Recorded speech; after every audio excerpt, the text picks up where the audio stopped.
This probably has been the most common request that we've gotten in reference to this teleclass topic in the last few months. I mean, we cover health quite a bit, we cover creating reality quite a bit, we cover a lot of different things around the body and the environment, but specifically, most people have been asking about this concept of how to create abundance.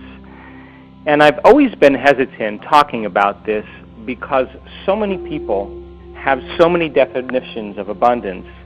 And I know that if I give certain things or certain clues or certain ideas or certain concepts, that many people won't take the time to do it. And if you don't do anything, you don't get anything. And so I'm going to lay out a kind of a model here of what I've learned over the years. So let's start off by taking a moment and thinking about what your definition personally of abundance is. Now, I want you to know that my definition over many years has changed dramatically, and even to this day, it continues to change. So I used to have a definition that abundance was to do whatever I want, whenever I want, with whoever I want, as many times as I want. It just meant an absolute state of freedom, without any concerns. Some people say that abundance to them is having everything they need and plus some more, like they have more than they need. So an abundance is more than you need. Some people say that all their needs are met, which is a solid form of abundance that the universe provides. And then some people have this idea that abundance has something to do with having or getting things.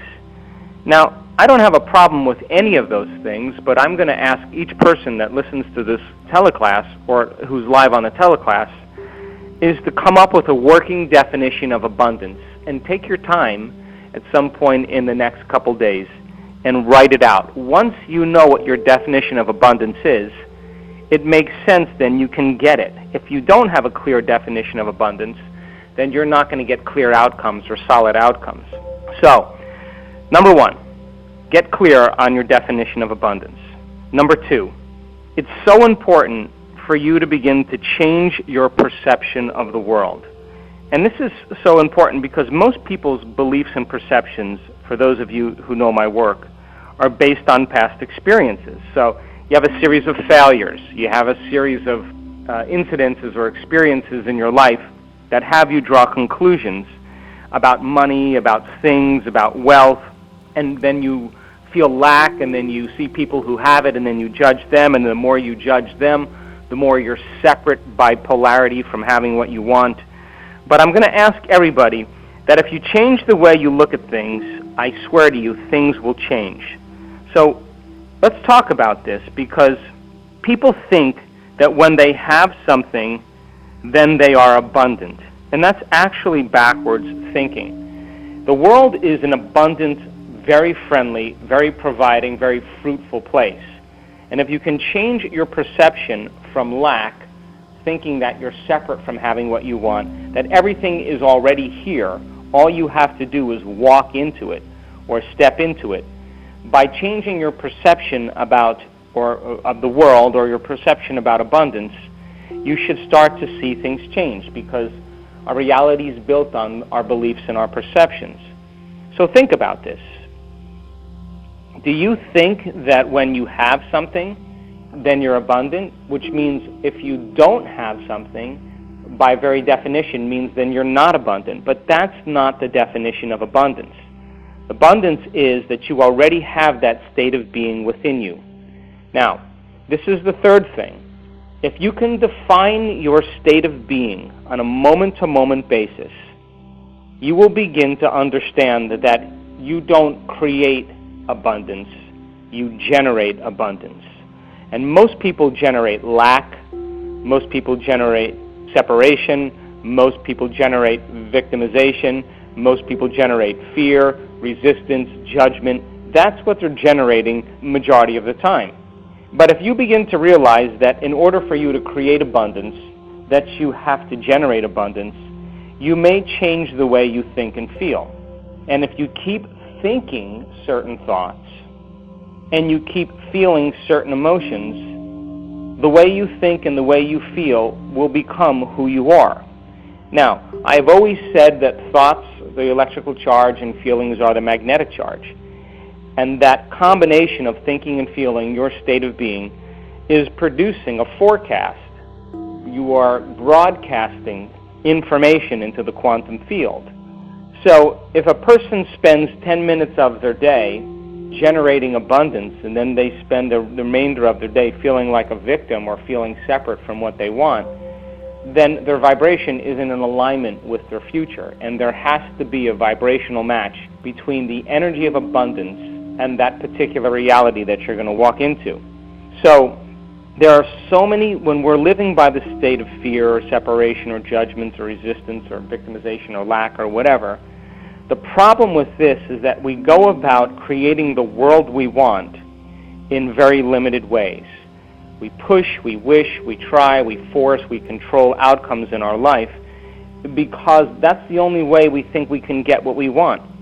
And because we're looking for it in a specific way, the moment we're looking for it, we're defining reality with our senses again.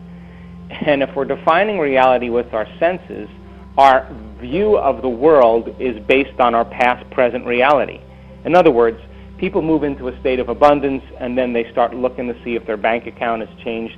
They start looking for things because the majority of the time their perception moves back into a state of lack or a state of resistance. But if you are able to change your energy, which means when you change your energy, you are moving into a vibrational state that's in alignment with the future. Now you are moving from the sensory-based reality where you have to go through 3 dimensions to get what you want, dragging your body around and working for a living and saving money and doing all of that. That's what most people do in their normal life. To a quantum-based reality, which is based on nonsense, which is based on not using your senses to define reality. You're using your energy and your vibration and your state of being from a moment-to-moment basis to call reality to you, to bring reality to you. So then think about this. When you're experiencing those states of lack, it means that you don't have what you want, and which means you are not in that state of being. You are actually in the old state of being, which is the same idealism that you are in lack or you're separate from what you want. So then, when people do this, they start looking for the things they want in their life. They start trying to predict when it's going to happen. And once they start looking and they realize that they don't have it, of course, they go back to their old state. And so the paradox is, if you keep changing your energy and practice changing your energy, and you do it initially with your meditations and you do it initially with moving into a new state of being with your eyes closed, then the next step is in your waking day, practice doing it with your eyes open. And so what energy are you living your life with? Are you living your life in a state of passion? Are you living your life in a state of bliss? Are you living in a state of inspiration? Are you living in a state of trust or invincibility? Because if you're in these elevated states, it means then you're at a faster vibration. And the faster the vibration, the higher the energy, the more you are a magnet to creating evidence in your life. So in these elevated states, when you're passionate and you're blissful and you're inspired, it's difficult to analyze and think. Because the moment you start analyzing and thinking from these elevated states, you lose it. The moment you do it, you start to lose it. So take away from this, define your state of being. Practice your state of being. Move into that state of being where you are generating abundance. Then pay attention to when you fall from grace, when you feel victimized, when you feel lack, when you feel separation. And it doesn't mean you have to stay there. Become conscious and realize when you're in those states, you have very limited ways to get things to happen in your life. You are matter trying to change matter. Once you're able to lock into that state and it's becoming familiar to you, practice it with your eyes open. Practice it in your car. Practice moving into that state of being when you're taking a shower, when you're taking a bath, when you're sitting down for a minute or standing on line. Practice moving into that state of being on a moment-to-moment basis. And by doing that, you are beginning to create affluence, which we'll talk about in a bit, which means you're not going anywhere to get what you want. You are bringing that experience to you. So now, this is another key element with most people. When they practice abundance and they move into that state of being, they lose the present moment quite a bit.